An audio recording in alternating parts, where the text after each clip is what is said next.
ng COMELEC ang Final Test and Sealing o FTS para sa mga automated counting machine na gagamitin sa May 12 elections. Sa Metro Manila, unang isinagawang FTS sa Pateros at buti na lang, wala namang naranasan na malaking aberya sa nasabing presinto. Si Margaret Gonzalez sa buong detalye. Sumabak na sa final stage ng pagsusuri ang mga makina na kilala bilang Automated Counting Machine o ACM na gagamitin sa May 12 elections sa iba't ibang bahagi ng bansa. Ang yugtong ito ay tinatawag na Final Testing and Sealing o FTS kung saan ginagawa ito isang linggo bago ang eleksyon. Dito sa Metro Manila, unang isinagawa ang FTS sa Pateros. Sinaksihan ito mismo ng mga top official ng Commission on Elections sa COMELEC, Citizens Arm, poll watchers, foreign observers at mga miyembro ng media.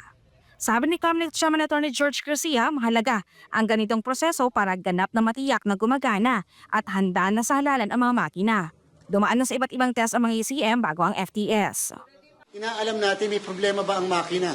May kulang ba sa mga pinadalang gamit dito? Kulang ba doon sa speaker o doon sa headphone? Kulang ba yung ganito o ganyan? So that kung ano yung kulang, madali natin mapoprovide kaagad sa isang presinto ng isang elementary school. Kasi una, may mga naka-preposition kami mga gamit eh. Kaya nga po in-insist namin sa lahat ng local COMELEC namin sa buong Pilipinas na ang final testing and sealing ay hanggang 7 lamang ng Mayo. So, May 2 to 7. Meron kasi nagpo-propose na baka pwedeng May 10. Hindi kami pumayag noon. Lalo na dyan sa may bandang Northern Luzon. Ang sabi namin hanggang 7 lamang para kung may mga problema, may mga dapat ayusin, meron pa tayong sapat na panahon. Maliban dyan, makabubuti ang FTS sa mga electoral board para mas lalo silang maging pamilyar sa gagamiting makina sa eleksyon. Gaganang makina sa oras na maipasok ang smart card ng electoral board members. Sa bawat operation ng machine, kinakailangan laging ipapasok yung kanilang smart card. Wala namang nakita na kung anumang nakakabit sa makina bago ang FTS. Bagong lahat, mahalaga raw na dumaan muna ang makina sa initialization kung saan kailangang maglabas ito ng resibo na nagpapakita na walang karga o laman na boto ang makina. At ito naman ang inilabas ng makina sa presinto. Hindi pwedeng walang ganito. Bawal na bawal ang walang ganito at bawal na bawal hindi mag-print nito. Ito ang isa sa mga dinidiman natin kasi makikita nyo ang boto ng lahat ng 66 na kandidato for senators. At ang boto ng lahat ng party list ay 0 lahat. Ibig sabihin yung makina ay walang laman. Sa FTS, mayroong totoong botante sa bawat presinto ang bumoto gamit ang totoong balota. Hindi pinayagan ang pagkukuha ng larawan sa balota dahil totoong pangalan na ng kandidato ang nakalagay. Sinubo sa makina ang balota para makita kung tinatanggap o nababasa ito ng makina. Maliban sa paper jam, wala namang naranasang malaking aberya. Nagja-jam?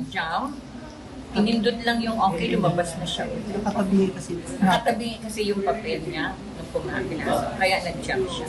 Pero so far, so good. Walang problema sa machine. Mas mabilis din daw ang FTS ngayon kung ikukumpara noong mga nakaraang eleksyon dahil napaka-user-friendly ng ECM. Super mabilis ang machine. Hindi katulad before, may mano-mano tayo, di ba? Mas mahirap yun. Pero nung gumamit tayo ng Smartmatic yata, mas mabagal yun. Pero ngayon, mabilis. Super. Matapos ang botohan, nakapag-print ito ng election returns. Sa aktual na botohan sa Mayo 12, dapat mauna ang pag-iimprinta ng election returns bago ang pagkatransmit ng boto gamit ang internet o Starlink sa mga lugar na walang signal. Nilinaw naman ng COMELEC na hindi bahagi ng FTS ang pag-transmit ng boto para iwas issue. May mga nangyari ng mga nakakaraan, hindi na i-erase o hindi na nakakasama yung mga 10. Isipin nyo pag pinagsama-sama ang 10 na hindi na natanggal and therefore magkakaproblema kami sa transmission. So kinakailangan sa mismong araw ng election, 0 lahat ang pati sa transmission, walang na-transmit so far. At saka kasi para yung aligasyon, akusasyon na baka sabihin na naka-connect ang dongle hanggang sa araw ng eleksyon. So pinapakita natin kahit kanina, wala po siyang nakakabit na kahit na ano. Lalo walang transmission na sinagawa, mano-mano ang pagbilang ng boto. Pinagkumpara mga nasa resibo at balota ng botante sa pamamagitan ng manual verification.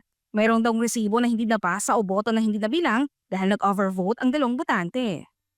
Umulit kami ng talihin. So dalawang balota yung may hindi nabasa. Number 1 is senatorial, hindi binasa kasi overvote. Pangalawang balota is party list, hindi binasa dahil overvote din.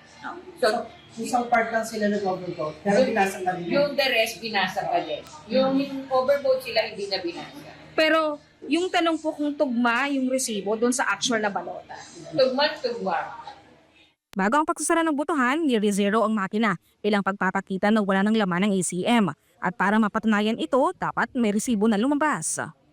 Zero na siya. Pakita nila malayo pero hindi siya pupunta.